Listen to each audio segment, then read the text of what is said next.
Hi all, இன்னைக்கு நம்ம வந்து Harsha and rise of regional kingdoms பற்றி பார்க்க போகிறோம். யூனிட் 8. ஹர்ஷா இந்த டைமில் வந்து ஹர்ஷா தான் கிரேட் கிங். அவர் இருந்தப்போ வந்து ரீஜனல் கிங்டம்ஸ்லாம் எப்படி ரைஸ் ஆச்சு, அதுக்கப்புறம் ஹர்ஷா எப்படி வந்து த்ரோனுக்கு வந்தார், அவர் எப்படி அட்மினிஸ்ட்ரேஷன் பண்ணார், அதெல்லாம் நம்ம இன்னைக்கு பார்க்க போகிறோம். ஹர்ஷா வர்றதுக்கு முன்னாடியே குப்தா எம்பையர் தான் வந்து ரொம்ப கிரேட் கிங்டமாக இருந்துச்சு. குப்தா எம்பையர் வந்து டவுன்ஃபால் ஆனதுமே அந்த ஏரியாஸ்க்கு வந்து ஹூன்ஸ் வந்துடுறாங்க. ஹூன்ஸ் வந்து சில ஏரியாஸை வந்து அட்டாக் பண்ணுறாங்க. ஹூன்ஸ்னால் யாருன்னா, இவங்க வந்து சென்ட்ரல் ஏஷியன் ட்ரைப்ஸ். இப்போது இந்தியா இருக்கு இல்லையா, இப்போ இருக்கிற ஈராக், ஈரான் இருக்கிற அந்த ஏரியா வந்து முன்னாடி வந்து பர்ஷியாவாக இருந்துச்சு. அங்கே தான் இந்த சென்ட்ரல் ஏஷியன் ட்ரைப்ஸ்லாம் மோஸ்ட்லி இருந்தாங்க. ஸோ இவங்க வந்து குப்தா எம்பையர் கொஞ்சம் ஃபால் ஆனதுமே இந்த ஏரியாஸில் வந்து கொஞ்சம் பிளண்டர் பண்ண ஆரம்பிக்கிறாங்க. ஸோ அந்த ரீஜனை விட்டு மற்ற ரீஜன்ஸில் இருந்த எல்லா ஸ்மால் ஃபியூடல் லார்ட்ஸ் இருப்பாங்க இல்லையா, குட்டி குட்டி கிங்ஸ் இருப்பாங்கல்ல, அவங்கெல்லாம் வந்து கிங்டம்ஸ் மாதிரி எஸ்டாப்ளிஷ் பண்ணிக்க ஆரம்பிக்கிறாங்க குப்தா எம்பையர் ஃபால் ஆனதும். அதுக்கப்புறம் அந்த மாதிரி இருந்த ரீஜனல் ஸ்மால் கிங்காக இருந்து கொஞ்சம் பிக் கிங் ஆனது வந்து மைத்ரகாஸ் வந்து குஜராத் ரீஜனை வந்து ரூல் பண்ணுறாங்க. அவங்களோட கேபிட்டல் வந்து வல்லபி. அதே மாதிரி மௌகாரிஸ் அப்படின்னு சொல்லிட்டு ஒரு கிங்டம் இருந்திருக்கு. அவங்க ஆக்ரா அவாத் ஏரியா வந்து ரூல் பண்ணியிருந்திருக்காங்க. அவங்க வந்து ஆக்ரா அவாத் அந்த மௌகாரிஸ் என்ற கிங்டம் வந்து இண்டிபெண்ட் அண்ட் சாவரன் ஸ்டேட்டாக வந்து அவங்க வந்து ரூல் பண்ணியிருந்திருக்காங்க. ஸோ வக்கட்டகாஸ் கூடமே வெஸ்டர்ன் டெக்கனில் வந்து அவங்க வந்து டாமினன்ஸ் வந்து எஸ்டாப்ளிஷ் பண்ணியிருந்திருக்காங்க. வக்கட்டகாஸ் வெஸ்டர்ன் டெக்கன், இது வெஸ்டர்ன் டெக்கன். இங்கே வந்து வக்கட்டகாஸ் இருந்திருக்காங்க. நிறைய ஸ்மால் கிங்டம்ஸ் நிறைய இருந்ததுனால நிறைய பொலிட்டிக்கல் டென்ஷன்ஸ் வந்து வந்துட்டு இருந்திருக்கு.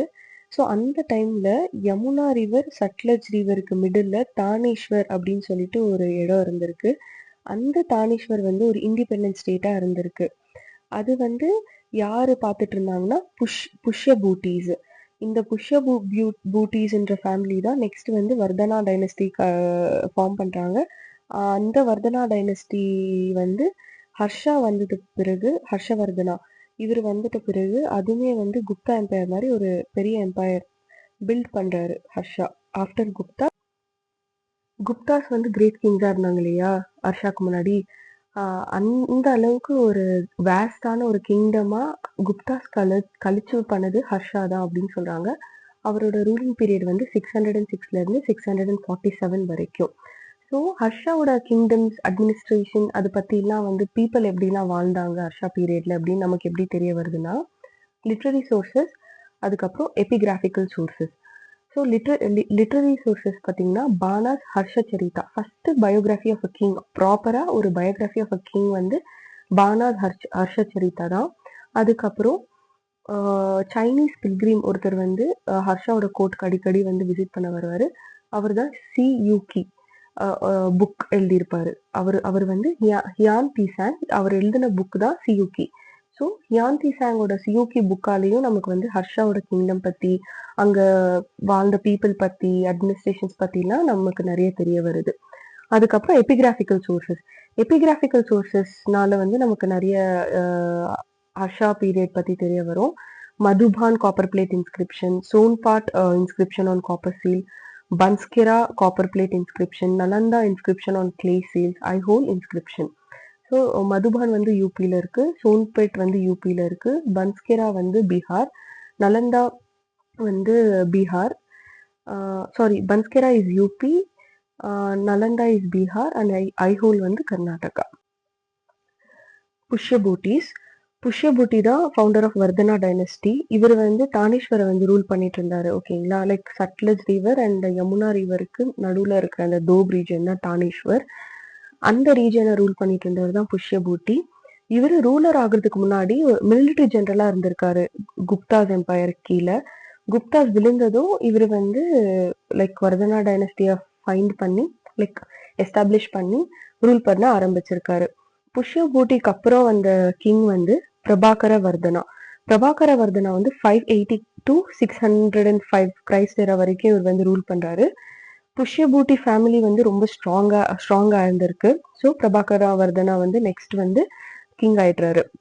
பிரபாகர வர்தனா கூடமே நிறைய வந்து லைக் ஹூன்ஸ், அதுக்கப்புறம் குர்ஜராஸ் கிட்ட இருந்துலாம் வந்து கிங்டம் வந்து காப்பாத்திருக்காரு. அதே மாதிரி அவங்க கூட எல்லாம் வந்து ஃபைட்ஸ்லாம் பண்ணி லைக் எம்பையர் வந்து எஸ்டாப்ளிஷ் பண்ணியிருந்திருக்காரு.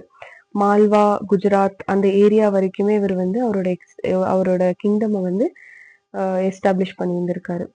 அவரோட டாட்டர் ராஜஸ்ரீ அப்படின்னு சொல்றவங்கள வந்து மௌகாரி கிங் பார்த்தோம் இல்லையா முன்னாடி, மௌகாரிஸ் இவங்க வந்து ஆக்ரா அவாத் ரீஜியனை வந்து இவங்க வந்து ரூல் பண்ணிக்கிட்டு இருப்பாங்க, இண்டிபெண்ட் அண்ட் சாவரன்னா மௌகாரிஸ். இந்த மௌகாரி கிங்குக்கு வந்து அவரோட டாட்டரை வந்து கல்யாணம் பண்ணி கொடுக்குறாங்க. ஸோ கான்பூர் கனோஜ் ஏரியா வந்து அவங்களுக்கு வந்து ஃப்ரெண்ட் ஆயிடுது, லைக் ஆலியா இருக்கு. அவங்களுக்கு அகெயின்ஸ்டா வந்து எந்த வார்ஸும் ஃபைட் பண்ணாம, பேட்டில்ஸும் ஃபாட் பண்ணாம ஒரு ஆலியா இருந்துரும் அவங்களுக்கு. ஸோ அந்த மாதிரி அவர் வந்து அவரோட கிங்டம்க்கு எந்த எனிமீஸும் இல்லாம, அதுக்கப்புறம் எனிமீஸ் இருந்த மாதிரி இருந்துச்சுன்னா அவங்கள ஃபாட் பண்ணி அவங்களோட கிங்டம்ஸ்லாம் கான்குவர் பண்ணிக்கிட்டு அவர் ஒரு பார்ட் ஆஃப் கிங்டம் வந்து நல்லா எஸ்டாப்ளிஷ் பண்ணிட்டு வந்திருக்காரு. ஸோ அவரோட டாட்டர் ராஜஸ்ரீயை வந்து மௌகாரி கிங் கிரஹாவர்மன் அவருக்கு வந்து வெட் பண்ணி கொடுக்குறாங்க. So Prabhakara Vardhana's dream of building an empire was eventually realised by his younger son Harshavardhana. So ஹர்ஷவர்தனாவோட ஃபாதர் தான் பிரபாகர வர்தனா. ஹர்ஷவர்தனாக்கு வந்து ஒரு அண்ணா இருப்பாங்க, ராஜவர்தனா அப்படின்னு சொல்லிட்டு. அவர் வந்து பிரபாகர வர்தனா அடுத்தது வந்து 605 to 606 ஜஸ்ட் 1 year ஒரு மந்த்ஸ்ல வந்து அவர் ரூல் பண்ணுவாரு. அவரு தான் பிரபாகர வர்தனாவோட எல்டஸ்ட் சன்.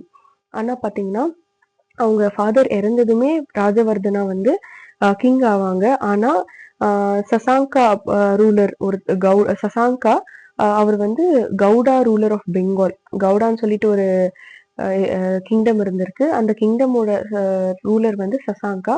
அவர் வந்து ராஜவர்தனாவை வந்து மர்டர் பண்ணிடுறாங்க. ஸோ அதுக்கப்புறம் த்ரோனுக்கு யார் வராங்கன்னா ஹர்ஷவர்தனா வராங்க. அவர் வந்து தானேஸ்வருக்கு கிங் ஆறாரு. அதுக்கப்புறம் ஹர்ஷா வந்து ஸ்மால் கிங்டம்ஸ் இப்போ வந்து இதுதான் வர்தனா டைனஸ்டின்னா நிறைய ஸ்மால் கிங்டம்ஸ்லாம் இருந்திருக்கு. இந்த ஸ்மால் கிங்டம்ஸோட வீக்னஸ்லாம் தெரிஞ்சுக்கிட்டு இந்த ஸ்மால் கிங்டம்ஸ் அவருக்கு பக்கத்துல இருந்த எல்லா ஸ்மால் கிங்டம்ஸையும் வந்து அவர் வந்து கான்குவர் பண்ணிடுறாரு. கான்குவர் பண்ணதுமே அவரோட கிங்டம் கொஞ்சம் பெருசும் ஆகுது. ஸோ தானேஸ்வர் பார்த்தீங்கன்னா நார்த் வெஸ்ட்டுக்கு வந்து கொஞ்சம் க்ளோஸா இருந்திருக்கு. திஸ் இஸ் இந்தியா இல்லையா, I'm sorry, this is India.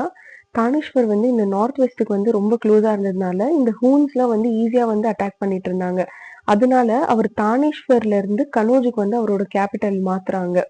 ஓகேங்களா. ஸோ தட் கனோஜ் வந்து கல்ச்சராகவும் ரொம்ப ரிச்சா இருந்திருக்கு.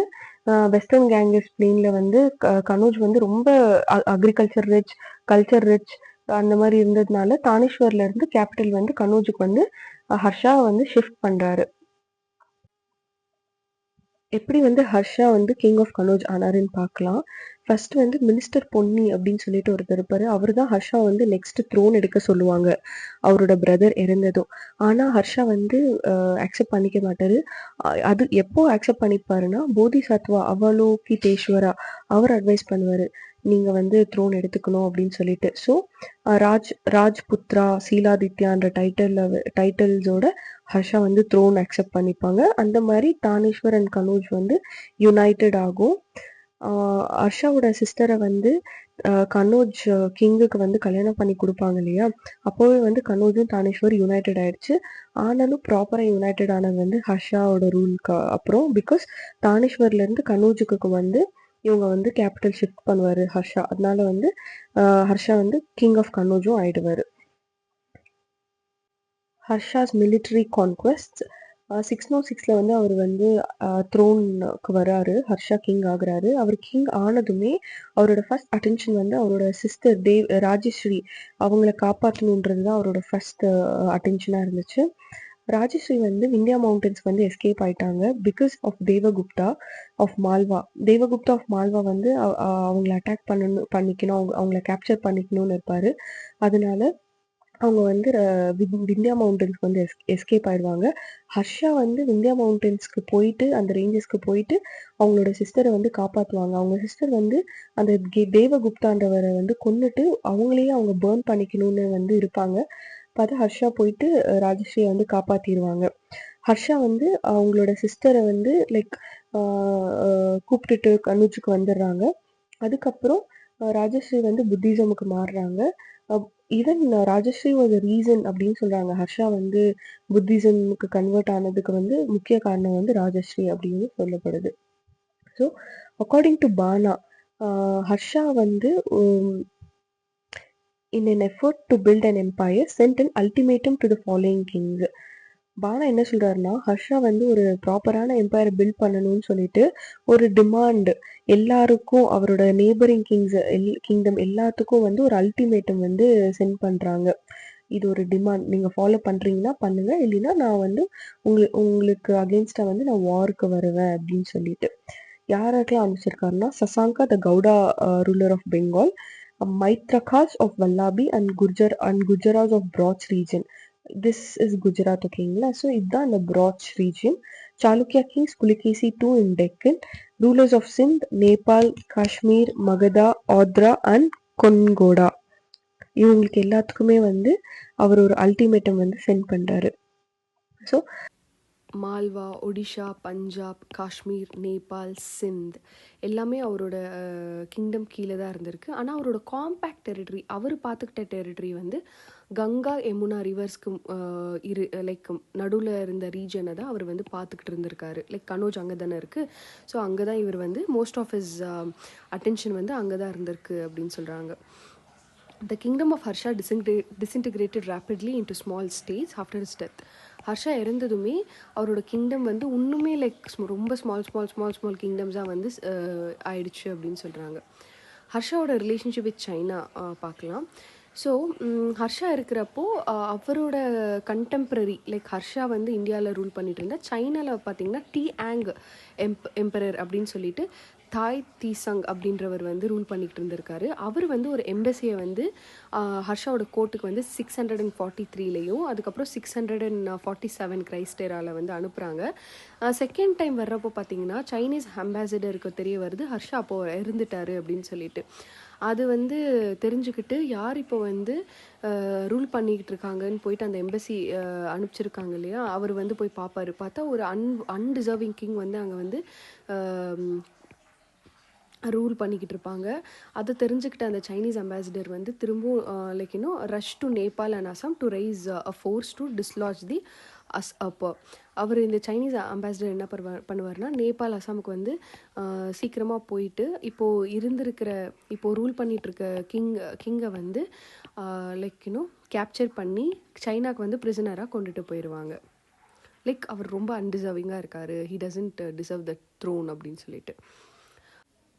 அட்மினிஸ்ட்ரேஷன் ஆஃப் ஹர்ஷா பார்க்க போகிறோம். ஓகே, ஒரு ஹிஸ்டாரியன் பர்டன்ஸ்டீன் அப்படின்னு சொல்லிட்டு ஒரு ஹிஸ்டாரியன் இருக்கார். அவர் என்ன சொல்கிறாருன்னா, சென்ட்ரலைஸ்ட் அட்மினிஸ்ட்ரேஷன் வந்து குப்தாஸ் பீரியட்லேயே கிடையாது, அவ்வளோ பவர்ஃபுல்லாக இருந்தாங்கன்னா அந்த பீரியட்லேயே கிடையாது அப்படின்னு சொல்கிறாங்க. அந்த சென்ட்ரலைஸ்ட் அட்மினிஸ்ட்ரேஷன்ன்றது வந்து பாட்டாலிபுத்ரா மதுரா ரீஜன், அந்த கேன்ஜெட்டிக் பிளேன் பாட்டாலி புத்ரா அண்ட் மதுராவுக்கு நடுவில் இருக்கிற ஏரியாவோட மட்டும்தான் இருந்துச்சு அப்படின்னு சொல்கிறாங்க. அதுக்கடுத்து இருந்த டெரிட்டரிஸில் வந்து நோ சென்ட்ரலைஸ்ட் அத்தாரிட்டி அப்படின்ட்டு வந்து சொல்கிறாங்க. Only difference between Gupta and Vardhanas என்னென்னா, குப்தாஸ் பார்த்திங்கன்னா ஹூன்ஸ் அட்டாக் நிறைய இருந்துச்சு, ஆனால் வர்தனாஸில் பார்த்திங்கன்னா அவ்வளோ எனிமீஸ் இந்த ஹூன்ஸ் அட்டாக்ஸில் அந்த அளவுக்கு இல்லை அப்படின்னு சொல்லிட்டு சொல்கிறாங்க. 632 கிரைஸ்ட் எரா இந்த டைமில் இருக்கிற ஒரு காப்பர் பிளேட்ஸில் வந்து ஒரு ரெக்கார்ட் இருக்குது. 2 பிராமணாஸ்க்கு வந்து கிஃப்ட் வந்து லேண்டை வந்து கிஃப்டாக கொடுத்துருக்காங்க அப்படின்னு சொல்லிட்டு. எப்படின்னா state power as protectors of the gift அப்படின்னு சொல்லிட்டு மென்ஷன் பண்ணிட்டு சொல்லியிருக்காங்க. மகாசம்மந்தாஸ் அப்படின்னா அவங்க கிங்ஸ்க்கு வந்து கொஞ்சம் சபார்டினேட் ஸ்டேட்டஸாக இருந்திருக்காங்க. கிங்னா லைக் மினிஸ்டர் ஸ்டேட்டஸில் இருந்திருக்காங்க. அந்த மாதிரி பீப்புளுக்கு வந்து லேண்ட் கிஃப்ட் கொடுத்துருக்காங்க அப்படின்னு தெரிய வருது. அதர்ஸ்லாம் பார்த்திங்கன்னா இண்டிபெண்ட் மகாராஜாஸ் எல்லாராக இருந்திருக்காங்க. மோஸ்ட்லி ஃபியூடேட்ரீஸு அவங்க வந்து ஹர்ஷா கீழே வந்து ரூல் பண்ணுற மாதிரி இருந்திருக்கு. So there was yet another category of rulers who pledged their royalty to Harsha and professed to be at his service. ஃபியூடேட்ரீஸ் இந்த மகாசமந்தாஸ் இவங்க வந்து பிராமணாஸ் மாதிரி ஃபியூடேட்ரீஸ் இருந்திருக்காங்க நம்ம முன்னாடி பார்த்த மாதிரி. லைக் ஸ்மால் ரீஜன்ஸை வந்து லைக் ரூல் பண்ணுற மாதிரி. அதுக்கு நெக்ஸ்ட் வந்து லைக் லாயலாக வந்து ஹர்ஷாக்கு வந்து சர்வ் பண்ணிக்கிட்டு இருந்த பீப்புளும் இருக்காங்க அந்த சர்வீஸ். ஓகேங்களா. This is the characteristics of Harsha's imperial authority in north India. North இந்தியாவில் ஹர்ஷாவோட அட்மினிஸ்ட்ரேஷன் எப்படி இருந்துச்சு அதெல்லாம் இந்த மாதிரி இருந்திருக்கு அப்படின்னு சொல்கிறாங்க. ஸோ இதுதான் ஹர்ஷாவோட எம்பையர். ஸோ இது வந்து ஃபுல்லாக ஹர்ஷா வந்து ரூல் பண்ணியிருந்திருக்காரு. சென்ட்ரலைஸ்ட் அட்மினிஸ்ட்ரேஷன் பார்த்திங்கன்னா இங்கே மட்டும்தான் இருந்திருக்கு அப்படின்னு சொல்கிறாங்க. ஓகே. கவுன்சில் ஆஃப் மினிஸ்டர்ஸ் ஹர்ஷாவோட டைமில் கூடமே லைக் மினிஸ்ட்ரியல் அட்மினிஸ்ட்ரேஷன் வந்து இருந்திருக்கு அப்படின்னு சொல்கிறாங்க. குப்தாஸ் இருக்கிற மாதிரியே தான் இருந்திருக்கு அப்படின்னு சொல்கிறாங்க. அவங்க வந்து அந்த கவுன்சில் ஆஃப் மினிஸ்டர்ஸ் வந்து மந்திரி பரிஷத் அப்படின்னு சொல்லிட்டு சொல்கிறாங்க. எல்லாமே லைக் கிங் தான் வந்து ரொம்ப ரொம்ப இம்பார்ட்டண்ட் ரோல் அவங்கள செலக்ட் பண்ணுறதுல. எல்லா மோரார்லெஸ் எல்லா important like water, agriculture, like military, இந்த மாதிரி எல்லாத்துக்குமே ஒரு ஹெட் வச்சுருந்துருக்காங்க. அது வந்து நம்ம council of ministers, prime minister அந்த மாதிரியே இருந்திருக்காங்க அந்த டைம்லேயே அப்படின்னு தெரிய வருது. Avanti minister of for foreign relations and war. Like key terms பார்க்கலாம், கீ ஆஃபிஷியல்ஸ். அவந்தின்றவர் வந்து அவர் ஒரு minister like foreign relations, wars அதெல்லாம் பார்த்துக்கிற மாதிரி ஒரு எக்ஸ்டர்னல் மினிஸ்டர் மாதிரி. சிம்ஹானந்தா வந்து கமாண்டர் இன் சீஃப். குந்தலா வந்து சீஃப் கேவல்ரி ஆஃபீஸர். ஸ்கந்தகுப்தான்னா எலிஃபென்ட் ஃபோர்ஸ்க்கு வந்து கமாண்டர், சீஃப் கமாண்டர். திர்காத்வாஜாஸ் அப்படின்னா ராயல் மெசேஞ்சர்ஸ். லைக் அந்த டைம்லலாம் பார்த்திங்கன்னா போஸ்ட் அந்த மாதிரிலாம் ஒன்றுமே கிடையாது இல்லையா. இப்போது இந்த கிங்டமுக்கு வந்து ஹர்ஷா வந்து ஒரு மெசேஜை சென்ட் பண்ணணுன்னா லைக் அதுக்குன்னே இந்த ரீலே மாதிரி இருக்கும்னு சொல்லுவாங்க. லைக் இங்கே ஒரு பர்சன் வந்து அதை கேரி பண்ணிவிட்டு ஓடி போயிட்டு இங்கே கொடுத்தா அவர் வந்து ஓடி போயிட்டு கொடுப்பாங்க அந்த மாதிரி. அவங்க தான் royal messengers. Bhanu keeper of records. ஓகேங்களா. பானுன்ற பொசிஷனில் இருக்கிற மினிஸ்டர் வந்து லைக் ரெக்கார்ட்ஸ்லாம் வந்து பத்திரமா பார்த்துப்பாங்க, ஆர்ச்சிவ்ஸ் மாதிரி. மகாபிரதிஹாரா இவர் வந்து பேலஸ் கார்டு வந்து chief. Sarvagata secret service department like spy மாதிரி. ஸோ ரெவென்யூ அட்மினிஸ்ட்ரேஷன் பார்த்தா பாகா அது வந்து land tax 1/6 of the produce வந்து கொடுத்துடணும் அந்த மாதிரி. ஹிரான்யா மர்ச்சன்ட் ஃபார்மர்ஸ்லாம் வந்து கேஷாக வந்து பே பண்ணிகிட்ருப்பாங்க. பாலின்றது வந்து ட்ரிபியூட் லைக் அவங்களால முடிஞ்சது வந்து கிங்குக்கு வந்து இயர்லி ட்ரிபியூட் மாதிரி கொடுப்பாங்க இருக்கிறவங்க. ஸோ பாலி பற்றி அவ்வளோவா தெரியல அப்படின்னு சொல்கிறாங்க. ஆனால் இதுதான் பாகா, ஹிரண்யா, பாலின்னு சொல்லிட்டு 3 டைப்ஸ் ஆஃப் டேக்ஸஸ் இருந்திருக்கு revenue அட்மினிஸ்ட்ரேஷனில். So there is no reference to the tax bali. The crown land was divided into 4 types. So crown land இருக்கு இல்லையா, லைக் கிங்குன்னு சொல்லிட்டு நிறைய லேண்ட்ஸ் இருக்கும் இல்லையா, அது வந்து 4 பார்ட்ஸாக வந்து டிவைட் பண்ணுறாங்க. பார்ட் 1 என்னென்னா carrying out the affairs of the state. Part 2 for paying the ministers and officers of the crown. Part 3 for rewarding men of letters.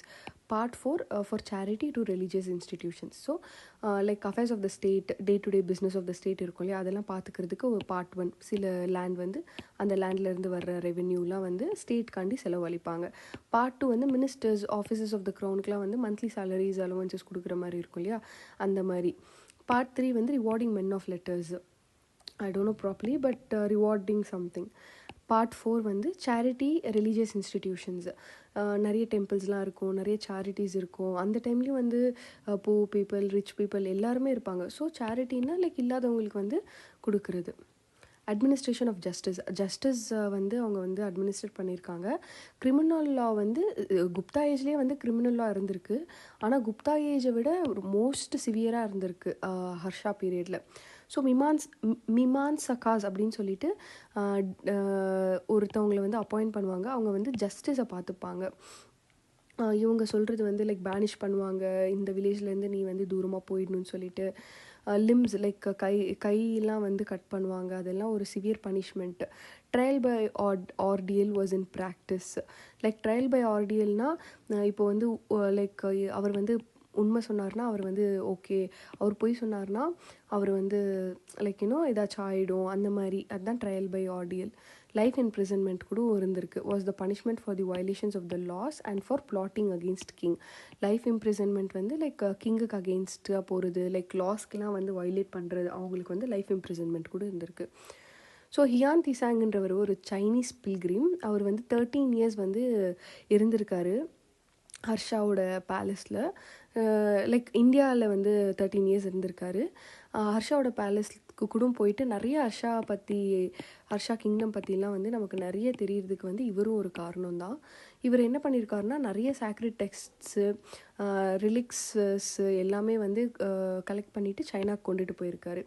இவர் வந்து பிரின்ஸ் ஆஃப் பில்கிரிம் அப்படின்னு கூட சொல்கிறாங்க. Buddha most of the pilgrim centres of Buddha எல்லாத்துக்கும் போயிட்டு visit பண்ணியிருக்காரு. அவர் எழுதின book தான் சியூக்கி. லைக் லிட்ரரி சோர்ஸஸில் நம்ம ஃபஸ்ட்டே பார்த்தோம் ஹர்ஷாவோட லைக் ஹர்ஷா பற்றி தெரிஞ்சுக்கிறதுல லிட்ரரி சோர்ஸஸில் கூடமே ஹியான் திசாங் சியூக்கி அப்படின்னு கூட இருந்துச்சு. இவர் பார்த்திங்கன்னா social, economic, religious, cultural conditions of Harsha period வந்து ப்ரீஃபாக கொடுத்துருப்பாரு.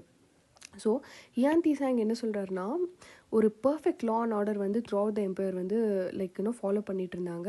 அதே மாதிரி இப்போ ஒரு லா கொண்டுட்டு வராங்கன்னா லா என்ஃபோர்ஸிங் ஏஜென்சிஸும் நிறைய இருந்தாங்க, ரொம்ப ஸ்ட்ராங்காகவும் இருந்தாங்க அப்படின்னு சொல்கிறாங்க. The pilgrim records the principal penalties and judicial orders practised in India. அவரோட பில்கிரிம் ரெக்கார்ட்ஸில் வந்து லைக் ஃபைன்ஸு, அப்புறம் வந்து ஜுடிஷியல் ஆர்டர்ஸ் எல்லாமே வந்து அவர் எழுதியிருக்காரு அப்படின்னு சொல்லிட்டு இருந்திருக்கு. ஸோ டெத் பெனால்ட்டி வந்து மோஸ்ட்லி அவாய்ட் பண்ணியிருந்திருக்காங்க. ஹர்ஷா வந்து எப்போவுமே வந்து ட்ராவல், அவரோட கிங்டம் அக்ராஸ் த கிங்டம் வந்து மோஸ்ட்லி ட்ராவல் பண்ணிகிட்டே இருந்தார். அதனால அவர் வந்து பீப்புள் ஃபெமிலியாரிட்டியாக இருந்தார், ரொம்ப ஃபெமிலியராக இருந்தார் பீப்புளுக்கு. He was accessible to people and kept a close watch on his tributary rulers. அவர் வந்து பீப்புளுக்கு ரொம்ப க்ளோஸாக இருந்தார். சில கிங்டம்ஸ்லாம் வந்து ட்ரிபியூட்ரி ரூலர்ஸ் அப்படின்னு சொல்லுவாங்க. இயர்லி இவ்வளோ அப்படின்னு சொல்லிட்டு ஹர்ஷா கிட்ட கொடுத்துடணும், அதுதான் ட்ரிபியூட்ரி ரூலர்ஸ். அவங்களையும் ரொம்ப இவர் மைண்ட் பண்ணிகிட்டு இருந்திருக்காரு அப்படின்னு சொல்கிறாங்க. ஹர்ஷா வந்து லைக் அட்மினிஸ்ட்ரேஷன் ஆஃப் ஆர்மி பார்க்கலாம். ஆர்மி வந்து ப்ராப்பர் அட்டென்ஷன், டிசிப்ளின் அண்ட் ஸ்ட்ரென்த்துக்கு வந்து ரொம்ப ஃபோக்கஸ் பண்ணியிருக்காரு. அவரோட ஆர்மிவில் பார்த்திங்கன்னா எலிஃபென்ட்ஸ், கேவல்ரி, இன்ஃபேண்ட்ரிலாம் இருந்திருக்காங்க. ஹார்சஸ் இருந்திருக்கு. ஹார்சஸ்லாம் வந்து இம்போர்ட் பண்ணியிருந்திருக்காங்க, இந்தியாவில் ஹார்சஸ் கிடையாது. ஸோ இம்போர்ட் பண்ணி லைக் வந்திருக்கு. ஆர்டினரி சோல்ஜர்ஸ் வந்து சாத்தாஸ் அண்ட் பாட்டாஸ் அப்படின்னு சொல்லியிருந்திருக்காங்க. ஆர்டினரி சோல்ஜர்ஸ்னால் கேவல்ரி ஆஃபீஸர்ஸை வந்து பிரிஹாதிஸ் வராஸ் அப்படின்னு சொல்லியிருக்காங்க. இன்ஃபேண்ட்ரி ஆஃபீஸர்ஸை வந்து பாலாதி கிருதாஸ், மகாபாலாதி கிருதாஸ். இந்த மாதிரி 4 டிவிஷன்ஸ் வந்து ஆர்மியில் இருந்திருக்கு. அதுதான் சத்துரங்கா அப்படின்னு சொல்கிறாங்க. அதுதான் ஹர்ஷாவோட army. So recruitment system, payment எல்லாமே வந்து இவர் ப்ராப்பராக பண்ணியிருந்திருக்காரு. டிவிஷன் ஆஃப் த எம்பையர் எப்படிலாம் டிவைடாக இருந்துச்சுன்னு பார்க்கலாம். ஸோ ஃபஸ்ட்டு நிறைய ப்ராவின்சஸ் லைக் 4-5 ப்ராவின்சஸாக வந்து டிவைட் பண்ணி அந்த ப்ராவின்சஸ்லேருந்து பூட்டிஸ் அப்படின்னு சொல்லிட்டு ஒரு ப்ராவின்ஸ்லேயும் நிறைய பூட்டிஸ் வந்து டிவைட் பண்ணி அந்த பூட்டிஸ்லேருந்து விஷாயாஸ். ஸோ ப்ராவின்ஸ், பூட்டிஸ், விஷாயாஸ் வந்து ஒரு டிஸ்ட்ரிக்ட் மாதிரின்னு சொல்கிறாங்க. ஸோ பூட்டிஸை நம்ம ஸ்டேட்டுன்னு சொல்லலாம். ப்ராவின்சஸை வந்து நம்ம வந்து கண்ட்ரின்னு சொல்ல முடியாது, பட் டிஸ்ட்ரிக்டை விட கொஞ்சம் லைக் ஸ்டேட்ஸை விட கொஞ்சம் பெருசு அந்த மாதிரி சொல்லிக்கலாம், ஜோன்ஸ் மாதிரின்னு சொல்லிக்கலாம் நம்ம. அதுக்கப்புறம் விஷாயாஸ்லேருந்து பத்தகாஸ் அப்படின்னு பத்தகாஸில் இருந்து தான் நிறைய வில்லேஜஸ் வந்து டிவைட் ஆகிருந்திருக்கு. லைக் நம்ம village, block, district, state, zone அப்படின்னு சொல்லுவோம் இல்லையா, அந்த மாதிரி. ஸோ நல்ல வந்து அட்மினிஸ்ட்ரேஷன் கன்வீனியன்ஸ்காண்டி அவர் நிறைய லைக் செவரல் டிவிஷன்ஸ் வந்து இவர் கொண்டுட்டு வந்திருக்காரு. ஸோ ஹர்ஷ சரிதா அப்படின்னு சொல்லிட்டு ஒரு புக் இருக்குது. அதில் வந்து நிறைய லோக்கல் அட்மினிஸ்ட்ரேஷன் பற்றி கூட இருந்திருக்கு. What they did is not available in Harsha Charita. We learn that Bhogapati, Ayukta, Pratapalata, Purusha and the like looked after the local administration. சரி, ஹர்ஷ சரித்தாவில் வந்து என்ன அப்படின்னு கொடுத்துருக்காங்க, ஆனால் ப்ராப்பராக என்னென்ன அப்படின்லாம் தரலை. ஸோ இதிலெல்லாம் பார்த்திங்கன்னா நம்ம இவங்களெல்லாம் பார்த்தா நமக்கு என்ன தெரியுதுன்னா லோக்கல் அட்மினிஸ்ட்ரேஷனை வந்து இவங்க பார்த்துக்கிட்டாங்க அப்படின்னு நமக்கு புரியுது. சிட்டிஸ் அண்ட் டவுன்ஸ் பற்றி நம்ம பார்க்கலாம். ஹியான் திசாங் வந்து சிட்டிஸ் வந்து ரொம்ப பெருசாக இருந்துச்சு, ரொம்ப நீட்டாக இருந்துச்சு, டவுன்ஸ், வில்லேஜஸ்லாம் இருந்துச்சு அப்படின்னு சொல்கிறாரு. அதே மாதிரி சைனாவில் இன்யூமரபிள் டவுன்ஸ் இருந்த மாதிரியே இந்தியாலையும் இருந்திருக்கு அப்படின்னு சொல்கிறாரு. He pointed out that Pataliputra lost its prominence and its place was taken by Kanauj. Kanauj வரதுக்கு முன்னாடி Pataliputra is a very old city. Pataliputra இருந்த ப்ராமினன்ஸை வந்து கனோஜ் வாங்கிடுச்சு. லைக் யூனோ எலிகன்ஸ், அந்த லைக் யூனோ பரபரப்பு, அந்த மாதிரிலாம் வந்து கனோஜ் கிட்ட இருக்கு இப்போது அப்படின்னு சொல்கிறாரு. எலிகன்ஸ் ஆஃப் த கனோஜ் எப்படி இருக்கும்னா, பியூட்டிஃபுல் கார்டன்ஸ் இருக்கும், பெரிய பெரிய ஸ்ட்ரக்சர்ஸ் இருக்கும், நிறைய லைக் மியூசியம்ஸ் இருக்கும், அதில் நிறைய ரேர் கலெக்ஷன்ஸ்லாம் இருக்கும் அப்படின்னு சொல்கிறாங்க. கனோஜில் இருந்த ரெசிடென்ட்ஸ்லாம் வந்து காஸ்ட்லி ட்ரெஸ்ஸிங் பண்ணியிருந்திருக்காங்க. அவங்களுக்கு வந்து கற்றுக்கணும் எது வேணாலும் கற்றுக்கணுன்னா ரொம்ப ஆசையாக இருந்திருக்கு, ஆர்ட் அண்ட் லேர்னிங்கை. And pointed out in his account. இதெல்லாம் வந்து ஹியான் தீசாங் பார்த்திங்கன்னா அவரோட புக்ஸில் வந்து எழுதியிருக்காரு. So most of the towns according to Hiuen Tsang had outer walls and inner gates. நிறைய டவுன்ஸ் பார்த்திங்கன்னா பெரிய அவுட்டர் கேட்ஸ், இந்த ஹூன்ஸ் மாதிரி யாருமே அட்டாக் பண்ணக்கூடாது இல்லையா, அதனால பெரிய அவுட்டர் வால்ஸ் இருந்திருக்கு, இன்னர் கேட்ஸ் அங்கங்கே கேட்ஸ்லாம் இருந்திருக்கு அப்படின்னு சொல்கிறாங்க. ரெசிடென்ஷியல் ஹவுசஸ் நிறைய இருந்திருக்கு. அந்த பால்கனிஸ்லாம் ரெசிடென்ஷியல் ஹவுசஸில் வந்து பால்கனிஸ் இருந்திருக்கு. பால்கனிஸ்லாம் வந்து it was made of wood அப்படின்னு சொல்கிறாங்க. So big mansions, Buddhist monasteries, விஹாராஸ்லாம் நிறைய இருந்திருக்கு. இந்த விஹாராஸ்லாம் பார்த்திங்கன்னா ஹர்ஷா கூட நிறைய விஹாராஸ் சேரிட்டபிள் இன்ஸ்டிடியூஷன்ஸ் எல்லாம் வந்து ட்ராவலர்ஸ்காண்டி கட்டி கொடுத்துருக்காரு அப்படின்னு சொல்கிறாங்க. ஸோ ஃப்ரீ ஹாஸ்பிட்டல்ஸ் அப்படின்னா தர்மசாலாஸ்லாம் வந்து நிறைய இருந்திருக்கு ஹர்ஷா டைமில் அப்படின்னு தெரிய வருது. Hospitals were built to provide medical treatment free of charge. எல்லாமே free of charge, like service, அவரோட பீப்புள் சர்வீஸ்க்கு நிறைய அவர் பண்ணியிருக்காருன்னு தெரிய வருது.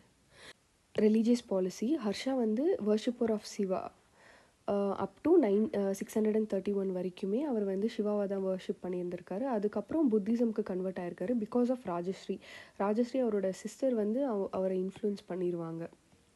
ஸோ அவர் வந்து புத்திசம் கன்வெர்ட் ஆகிட்டார். புத்திசம் கன்வெர்ட் ஆன பிறகு அவர் slaughter of animals, consumption of meat, like meat சாப்பிடக்கூடாது, மட்டன் சிக்கன்லாம் சாப்பிடக்கூடாது, எந்த அனிமல்ஸையும் லைக் கொண்டுட்டு சாப்பிடக்கூடாதுன்னு சொல்லிட்டு நிறைய ரெஸ்ட்ரிக்ஷன்ஸ் பண்ணியிருக்காரு. ஹர்ஷா வந்து 2 புத்திஸ்ட் அசம்பிளிஸை வந்து ஆர்கனைஸ் பண்ணியிருந்திருக்காரு. ஒன்று வந்து கனோஜில், இன்னொன்று வந்து பிரயாகில். ஸோ அந்த அசம்பிளிக்கு பார்த்திங்கன்னா 20 கிங்ஸ் வந்து வந்திருந்திருக்காங்க. லைக் பாஷ்கரவர்மன், கமுருப்பாவோட கிங் கூட வந்திருக்காங்க அப்படின்னு சொல்லிட்டு தெரிய வருது. Large number of Buddhist, Jain, Vedic ஸ்காலர்ஸ்லாம் வந்து அந்த அசம்பிளி அட்டென்ட் பண்ணாங்க. அதில் வந்து பார்த்திங்கன்னா கோல்டன் ஸ்டாச்சு ஆஃப் புத்தா வந்து அங்கே வந்து லைக் பண்ணியிருந்திருக்காங்க அப்படின்னு தெரிய வருது. The procession was attended by Harsha and other kings. So அது லைக் அந்த புத்தா ஸ்டாச்சுலாம் வைக்கிறப்போ ஹர்ஷா நிறைய கிங்ஸ்லாம் வந்து சேர்ந்துருந்தாங்க அப்படின்னு சொல்கிறாங்க. புத்திஸ்ட் அசம்பிளி அட் பிரயாகில் என்ன நடந்துச்சுன்னு பார்க்கலாம். இந்த Harsha convenient like every 5 years once வந்து அசம்பிளிஸ் வந்து அவர் வந்து கண்டக்ட் பண்ணியிருந்திருக்காரு. மகா மோக்ஷா பரிஷத் அட் பிரயாக் அப்படி, ஓகேங்களா. அது அந்த அசம்பிளி பேர் வந்து மகா மோக்ஷா பரிஷத் அட் பிரயாக் அப்படின்னு சொல்லிட்டு கங்கா யமுனா சேர்ற இடத்துல தான் அவர் வச்சுருந்துருக்காரு அந்த அசம்பிளி பிரயாகில். ஸோ டிஸ்ட்ரிபியூட்டட் அவரோட வெல்த்தை பார்த்திங்கன்னா புத்திஸ்ட்டு, வேதிக் ஸ்காலர்ஸ், பீப்புளுக்கு எல்லாருக்குமே வந்து டிஸ்ட்ரிபியூட் பண்ணிட்டாராம். Harsha offered fabulous gifts to Buddhist மார்க்ஸ்க்கெலாம் வந்து ஃபேபுலஸ் கிஃப்ட்ஸ் வந்து கிஃப்ட் பண்ணியிருக்காரு on all 4 days of the assembly. 4 நாள் அந்த அசம்பிளி வந்து நடக்குதுன்னா 4 நாளுமே பார்த்திங்கன்னா அவர் நிறைய வந்து லைக் கிஃப்ட்ஸ்லாம் வந்து கொடுத்துருந்துருக்காரு.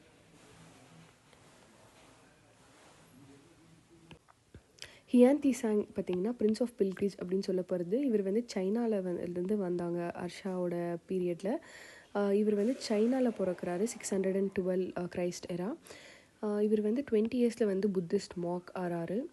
இவர் வந்து இந்தியாவுக்கு வந்து மோரார்லஸ் எல்லா சாக்ரெட் பிளேசஸையும் வந்து விசிட் பண்ணிட்டாரு, like south India, north India எல்லாமே. ஹியான் தீசாங் பார்த்திங்கன்னா 5 years வந்து யூனிவர்சிட்டி ஆஃப் நலந்தாவில் வந்து படிச்சிருக்காரு. Harsha admired him for his deep devotion to Buddha. Like இவர் வந்து ஹர்ஷா வந்து அவரை வந்து அடோர் பண்ணுறாங்க because he had deep devotion, like Buddha மேலே வந்து அவருக்கு அவ்வளோ இது இருந்துச்சு. ஹியான் தீசாங் வந்து 150 pieces of relics of புத்தாவை carry பண்ணிக்கிட்டு a large number of Buddha image in gold, silver, sandalwood and above all 657 volumes of valuable manuscripts எல்லாம் வந்து இவர் கேரி பண்ணிக்கிட்டே வந்து சுற்றி இருக்காரு. ஹியான் தீசாங் வந்து நிறைய புத்திசம் பிரின்சிபல்ஸை வந்து அப்சர்வ் பண்ணியிருந்திருக்காரு. And deeply permeated the Hindu society. அவர் என்ன சொல்கிறாருன்னா, லைக் பீப்புளுக்கு வந்து ஃப்ரீடம் ஆஃப் வர்ஷிப் இருந்துச்சு. புத்திசம், ஹிந்துசம் எதை வேணாலும் ஃபாலோ பண்ணிக்கலாம் அப்படின்னு சொல்லிட்டு. அதனால வந்து ஃபாலோவர்ஸ்கிட்டே பார்த்திங்கன்னா புத்திசம், ஜெயினிசம், லைக் ஹிந்து எல்லார்கிட்டையும் ஒரு ஹார்மோனி இருந்திருக்கு. சண்டை போடாமல் எல்லாருமே வந்து பீஸ்ஃபுல்லாக வாழ்ந்திருக்காங்க. ஹர்ஷா பார்த்திங்கன்னா treated Vedic scholars and Buddhist bhikshus alike. அவர் புத்திஸ்ட் அப்படின்னு சொல்லிட்டு புத்திஸ்ட்டை நல்லா பார்த்து வேதிக் பீப்புளை பார்க்காம அப்போலாம் ஒன்றுமே கிடையாது. எல்லாரையும் அவர் ஈக்குவலாக வந்து ட்ரீட் பண்ணியிருந்திருக்காங்க. ஓகே, நாளைக்கு வந்து நம்ம எல்லாமே கேஸ்ட் சிஸ்டம் பற்றிலாம் பார்க்கலாம். ஹர்ஷாவோட நெக்ஸ்ட் டாஸ்க் என்னவாக இருந்துச்சுன்னா, சசாங்கா ரூலரை வந்து ரிவெஞ்ச் பண்ணணும் அப்படின்னு சொல்லிட்டு. ஸோ சசாங்கா ரூலரை ரிவெஞ்ச் பண்ணணுன்னா மற்ற இருக்கிற கிங்டம்ஸ் எல்லாம் கொஞ்சம் ஒரு ஃப்ரெண்ட்லி அலையன்ஸாக வந்து ஃபார்ம் பண்ணணும் இல்லையா. அந்த மாதிரி கிங் ஆஃப் கமருப்பா அவர் வந்து இந்த ப்ரெசன்ட் டே அசாமோட கிங்காக இருந்தார். அப்படின்னா அந்த டைமில் அசாமோட பேர் இவர் கிங் ஆஃப் கமருப்பா ரூல் பண்ண ஏரியா பேர் வந்து பிரகியோதிஷா அப்படின்னு சொல்லிட்டு. ஸோ அவரோட வந்து ஃப்ரெண்ட்லி ரிலேஷன்ஷிப் வச்சுக்கிறாரு. அதுக்கப்புறம் வந்து ஹர்ஷா அண்ட் சசாங்கா பற்றி அவ்வளோ எதுவுமே இன்ஃபர்மேஷன்ஸ் இல்லை அப்படின்னு சொல்லப்படுது. சசாங்கா இருந்ததுமே ஹர்ஷா வந்து கவுடா எம்பையரை ஃபுல்லாக சப்ஜுகேட் பண்ணிடுறாரு. சப்ஜுகேட்னா அவருக்கு கீழே வந்து கொண்டுட்டு வந்துடுறாரு. Gauda empire consisted of like இந்த கவுடா எம்பையர்னா மகதா, ஆத்ரா, கொங்கோடாஸ் அப்படின்னு சொல்லிட்டு நிறைய பிளேசஸ் இருந்திருக்கு. ஓகேங்களா. இது எல்லாமே சசாங்கா இருந்ததுமே ஹர்ஷா வந்து ஆக்குபை பண்ணிடுறாரு. அதுக்கப்புறம் மைத்ரிகாஸ் நம்ம ஃபஸ்ட்டே பார்த்தோம். மைத்ரிகாஸ் கூட ஹாஸ்டிலிட்டிஸ் இருந்திருக்கு. ஹாஸ்டிலிட்டிஸ்னால் ஒரு எனிமிட்டி, ஒரு பகை இருந்திருக்கு ஹர்ஷாக்கும் மைத்ரகாஸ்க்கும். அதை எப்படி அவர் வந்து எண்ட் பண்ணுறாருன்னா, அது மேட்ரிமோனியல் அலையன்சஸால் மைத்ரகாஸோட துருவ பட்டாக்கு வந்து ஹர்ஷாவோட பொண்ணோடையே வந்து லைக் மேரேஜ் பண்ணி வச்சிடறாங்க. ஸோ தட் ஒரு சபார்டினேட் ஆலி லைக் ஒரு ஃப்ரெண்ட்லி ரிலேஷன்ஷிப் மாதிரி இருந்துடுது. அதுக்கப்புறம் புலகேசி டூ த சாளுக்கியா கிங் பற்றி பார்க்க போகிறோம். ஹர்ஷாக்கு டெக்கனுக்கும் என்டர் ஆகணும், சவுத்வர்டு வரணும் அப்படின்னு சொல்லிட்டு பவர் எக்ஸ்டெண்ட் பண்ணணும்னு சொல்லிட்டு அவர் நினைப்பார். ஆனால் புலகேசி டூ வந்து ஹர்ஷாவை வந்து டிஃபீட் பண்ணிடுவாங்க. ஹர்ஷாவை டிஃபீட் பண்ணதுமே புலகேசிக்கு வந்து ஒரு டைட்டில் வருது, அதுதான் பரமேஸ்வரா. இது எங்கே வந்து சொல்லியிருக்காங்கன்னா, இன்ஸ்கிரிப்ஷன்ஸ் இன் புலகேஷிஸ் கேபிட்டல் வட்டாப்பியில் இருக்கிற இன்ஸ்கிரிப்ஷன்ஸில் வந்து இந்த விக்ட்ரி பற்றி எழுதியிருக்காங்க அப்படின்னு சொல்லப்படுது. திரும்ப ஹர்ஷோட எம்பையரோட எக்ஸ்டென்ட் எவ்வளோ இருந்தது, லைக் எப்படிலாம் இருந்ததுன்னு பார்க்கலாம். ஹர்ஷா வந்து 41 இயர்ஸ் வந்து ரூல் பண்ணுறாரு. ஃபியூடேட்ரிஸ் இருந்திருக்காங்க. லைக் ஃபியூடேட்ரிஸ்னால் ஹர்ஷாக்கு கீழே ஸ்மால் கிங்ஸ் இருப்பாங்க இல்லையா. லைக் ஹர்ஷாவோட கிங்டம் லைக் ஒரு ஸ்டேட்னா குட்டியாக வந்து லேண்ட்ஸ் வந்து ஃபியூடல் லார்ட்ஸ் வந்து பார்த்துக்கிட்டு இருப்பாங்க. லைக் கலெக்ஷன் ஆஃப் ரெவென்யூ அது வந்து கிங்கு கிட்ட கொடுக்குறது அந்த மாதிரிலாம் பண்ணிகிட்டு இருப்பாங்க. ஸோ அந்த மாதிரி ஃபியூடேட்ரிஸ் ஜலந்தர், பஞ்சாபில், காஷ்மீர், நேபாள், வல்லபிலெல்லாம் இருந்திருக்காங்க அப்படின்னு சொல்லப்படுது. ஆனால் சசாங்கா ஆஃப் பெங்கால் மட்டும் எப்போவுமே அவருக்கு வந்து ஒரு எனிமிட்டி ரிலேஷன்ஷிப், ஒரு பகை இருந்துக்கிட்டே இருந்திருக்கு அவங்க ரெண்டு பேருக்கும் நடுவில் அப்படின்னு சொல்லியிருக்காங்க. ஹர்ஷோட எம்பையர் வந்து பெங்கால், அசாம், பெங்கால், பீகார், கனோஜ். அட்மினிஸ்ட்ரேஷன் ஆஃப் ஹர்ஷா பார்க்க போகிறோம். ஓகே, ஒரு ஹிஸ்டாரியன் பர்டன்ஸ்டீன் அப்படின்னு சொல்லிட்டு ஒரு ஹிஸ்டாரியன் இருக்கார். அவர் என்ன சொல்கிறாருன்னா, சென்ட்ரலைஸ்ட் அட்மினிஸ்ட்ரேஷன் வந்து குப்தாஸ் பீரியட்லேயே கிடையாது, அவ்வளோ பவர்ஃபுல்லாக இருந்தாங்கன்னா அந்த பீரியட்லேயே கிடையாது அப்படின்னு சொல்கிறாங்க. அந்த சென்ட்ரலைஸ்ட் அட்மினிஸ்ட்ரேஷன்ன்றது வந்து பாட்டாலிபுத்ரா மதுரா ரீஜன், அந்த கேன்ஜெட்டிக் பிளேன் பாட்டாலி புத்ரா அண்ட் மதுராவுக்கு நடுவில் இருக்கிற ஏரியாவோட மட்டும்தான் இருந்துச்சு அப்படின்னு சொல்கிறாங்க. அதுக்கடுத்து இருந்த டெரிட்டரிஸில் வந்து நோ சென்ட்ரலைஸ்ட் அத்தாரிட்டி அப்படின்ட்டு வந்து சொல்கிறாங்க. Only difference between Gupta and Vardhanas என்னென்னா, குப்தாஸ் பார்த்திங்கன்னா ஹூன்ஸ் அட்டாக் நிறைய இருந்துச்சு. ஆனால் வர்தனாஸில் பார்த்திங்கன்னா அவ்வளோ எனிமீஸ் இந்த ஹூன்ஸ் அட்டாக்ஸ்லாம் அந்த அளவுக்கு இல்லை அப்படின்னு சொல்லிட்டு சொல்கிறாங்க. 632 கிரைஸ்ட் எரா இந்த டைமில் இருக்கிற ஒரு காப்பர் பிளேட்ஸில் வந்து ஒரு ரெக்கார்ட் இருக்குது. 2 பிராமணாஸ்க்கு வந்து கிஃப்ட் லேண்டை வந்து கிஃப்டாக கொடுத்துருக்காங்க அப்படின்னு சொல்லிட்டு. எப்படின்னா state power as protectors of the gift அப்படின்னு சொல்லிட்டு மென்ஷன் பண்ணிட்டு சொல்லியிருக்காங்க. மகாசம்மந்தாஸ் அப்படின்னா அவங்க கிங்ஸ்க்கு வந்து கொஞ்சம் சபார்டினேட் ஸ்டேட்டஸாக இருந்திருக்காங்க. கிங்னா லைக் மினிஸ்டர் ஸ்டேட்டஸில் இருந்திருக்காங்க. அந்த மாதிரி பீப்புளுக்கு வந்து லேண்ட் கிஃப்ட் கொடுத்துருக்காங்க அப்படின்னு தெரிய வருது.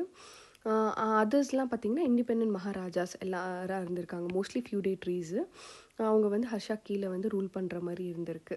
So there was yet another category of rulers who pledged their royalty to Harsha and professed to be at his service. ஃபியூடேட்ரிஸ் இந்த மகாசமந்தாஸ் இவங்க வந்து பிராமணாஸ் மாதிரி ஃபியூடேட்ரிஸ் இருந்திருக்காங்க நம்ம முன்னாடி பார்த்த மாதிரி. லைக் ஸ்மால் ரீஜன்ஸை வந்து லைக் ரூல் பண்ணுற மாதிரி. அதுக்கு நெக்ஸ்ட் வந்து லைக் லாயலாக வந்து ஹர்ஷாக்கு வந்து சர்வ் பண்ணிக்கிட்டு இருந்த பீப்புளும் இருக்காங்க அந்த சர்வீஸ். ஓகேங்களா. This is the characteristics of Harsha's imperial authority in north India. North இந்தியாவில் ஹர்ஷாவோட அட்மினிஸ்ட்ரேஷன் எப்படி இருந்துச்சு அதெல்லாம் இந்த மாதிரி இருந்திருக்கு அப்படின்னு சொல்கிறாங்க. ஸோ இதுதான் ஹர்ஷாவோட எம்பையர். ஸோ இது வந்து ஃபுல்லாக ஹர்ஷா வந்து ரூல் பண்ணியிருந்திருக்காரு. சென்ட்ரலைஸ்ட் அட்மினிஸ்ட்ரேஷன் பார்த்திங்கன்னா இங்கே மட்டும்தான் இருந்திருக்கு அப்படின்னு சொல்கிறாங்க. ஓகே. கவுன்சில் ஆஃப் மினிஸ்டர்ஸ் ஹர்ஷாவோட டைமில் கூடமே லைக் மினிஸ்ட்ரியல் அட்மினிஸ்ட்ரேஷன் வந்து இருந்திருக்கு அப்படின்னு சொல்கிறாங்க. குப்தாஸ் இருக்கிற மாதிரியே தான் இருந்திருக்கு அப்படின்னு சொல்கிறாங்க.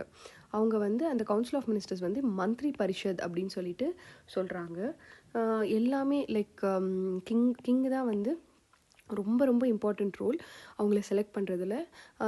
எல்லா மோரார்லெஸ் எல்லா important like water, agriculture, like military, இந்த மாதிரி எல்லாத்துக்குமே ஒரு ஹெட் வச்சுருந்துருக்காங்க. அது வந்து நம்ம council of ministers, prime minister அந்த மாதிரியே இருந்திருக்காங்க அந்த டைம்லேயே.